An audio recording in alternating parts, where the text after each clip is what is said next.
And welcome back, everybody, here at the Austrian Brewers Cup Open Service Round with competitor number 8 for today, Elle Heedles. Hi. Hi, judges. And of course, we cannot do this with our lovely judges. And we're waiting for the biggest of them all. Here he is. So our judges once again, Tom, Raymond, Dietrich, Björn, and Mark shadowing, Hi. and John as our head judge. Nice to meet you. Thank you very much. Thank you so much. Hi. Nice to meet you as well. Hi. You as well. Please.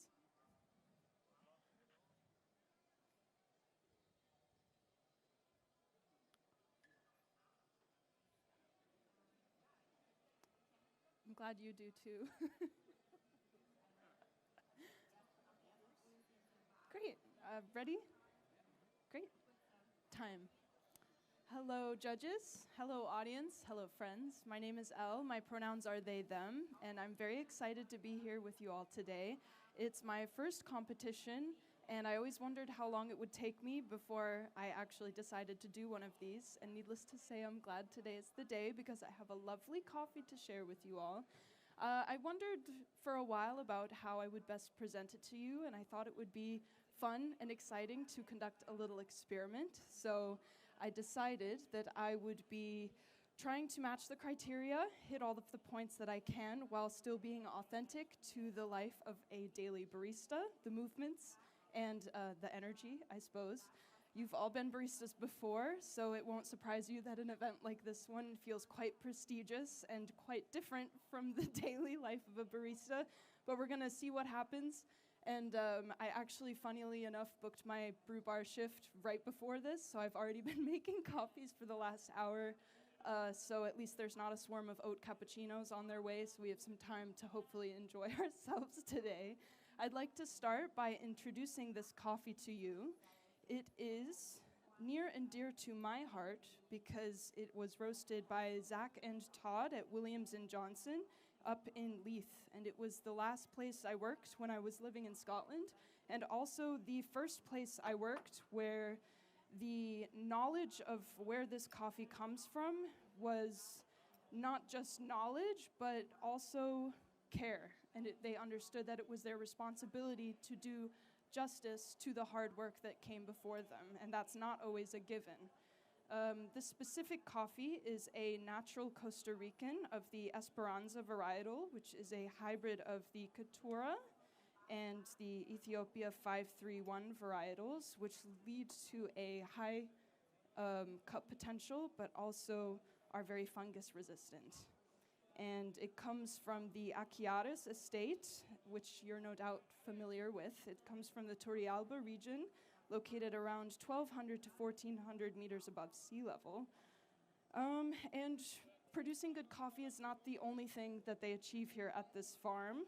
It was taken upon by Don Alfonso Robello, the farmer, and also his son Diego, to make it a priority that the people working on the farm and also the 1,800 members of that community, that their social welfare has been cared for. So it means then for me as a barista that I do not know how Don or Diego feel about their coffee being here today. I'm quite sure that they actually have no idea. I can't pretend anything else other than my responsibility to them as a barista to do their hard work justice, because I firmly believe that the hardest and most important part of the coffee making process is at the farm, and that my work as a barista is really just as a facilitator to the hard work that they have done to get us till now. Just a moment.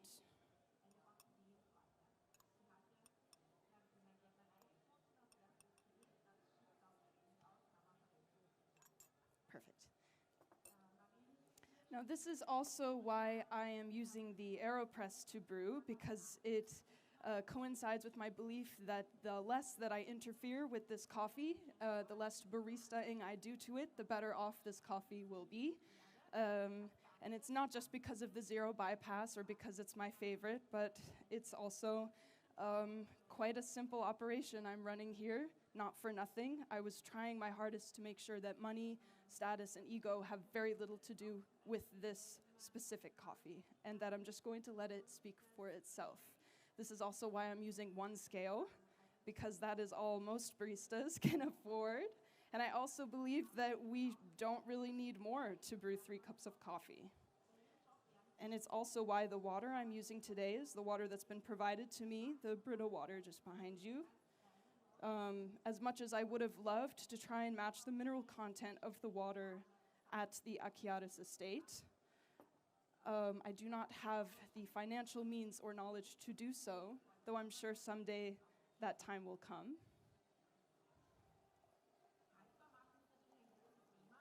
Now, the recipe that I'm using for this coffee is the standard recipe that I've used for all AeroPresses, where I use 14.5 grams of water to 200 grams of, 14.5 grams of coffee to 200 grams of water.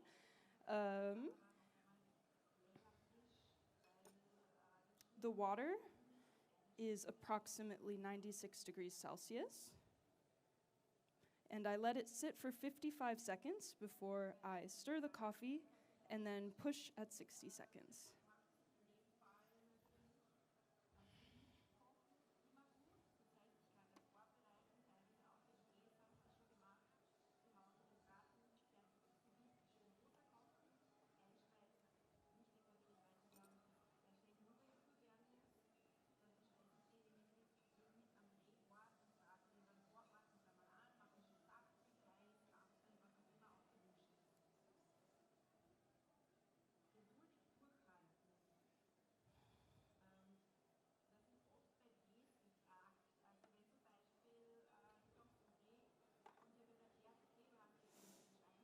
Now, it's not just my standard AeroPress recipe that I'm using. I'm also basing this brew off of a freak accident coffee that happened when my scale turned off mid-brew. I'm sure this has happened to you before. And it was beautifully juicy, it was perfumey, it was a smooth, rich, syrupy body. And I have been doing my best to fight for that cup ever since. And I only mention this because I think it's a good metaphor for the fact that actually as baristas, we have very little to do with the coffee itself, except for naturally when it tastes bad, and then we accept full responsibility for this. Now, the tasting notes and the aromas of this coffee, you will smell first a lightly nutty hazelnut almond coffee with a little bit of black tea and a creaminess to it. And when it's first hot, you're going to get notes of bergamot and a bit of raisin plumminess as well. And as it cools, that's when the juiciness starts to come out. So that's when you're going to taste mandarin, blood orange, orange juice.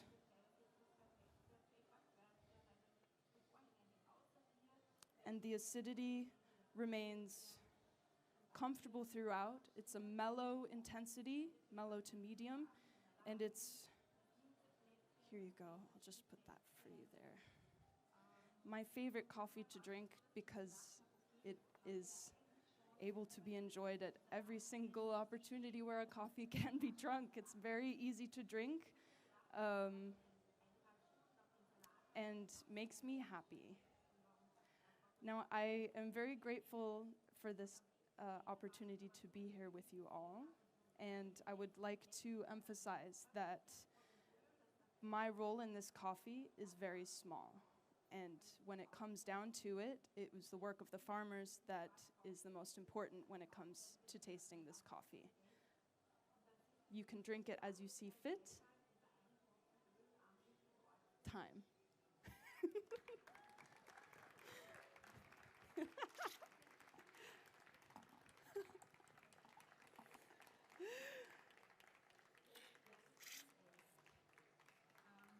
Thank you very much, Elle. That And was if you so have a fun. second. So you enjoyed it. It was fun. It was very silly. It was silly. Yes. Why do you think so? I wanted to see if I could do it in the most natural way possible, but when it comes down to it, working a barista shift in a cafe is a very different environment to this. I can see why. Trying to do it takes a bit of energy. But you made some very, very interesting statements, like that you don't have the means to recreate the water at Acriares, which is a very honest statement. And True, basically, was that true. your intention to make it so that everybody can recreate it? Well, I think accessibility is a really important part of making coffee, and I think that trying to, it shouldn't require so much equipment and so much money and so much effort to be able to make a good cup of coffee, because the work that these farmers are doing has very little to do with all of that. Mm-hmm. So you want it to be honest and you want it to be real and a genuine experience that people can have Yeah. at your coffee shop? Please come to Cafe Mick. I'll make you a coffee anytime you'd Cafe like. Mick Racing Stable once more in the Yeah. game. So if you're in the vicinity, please come by. And Please. can people enjoy this coffee there? I certainly have a lot left, so if you would like some more, I would be happy to brew it for you. I'll keep Excellent. it in the cupboard. Excellent. Thank you Thank guys you very so much, judges. And thank you, Elle. Maybe Hey. see you in the finals. Hey, Thank you. we'll see. And we will be back shortly with our next competitor from Gotha Racing, Michael Meyer. Thank you very much.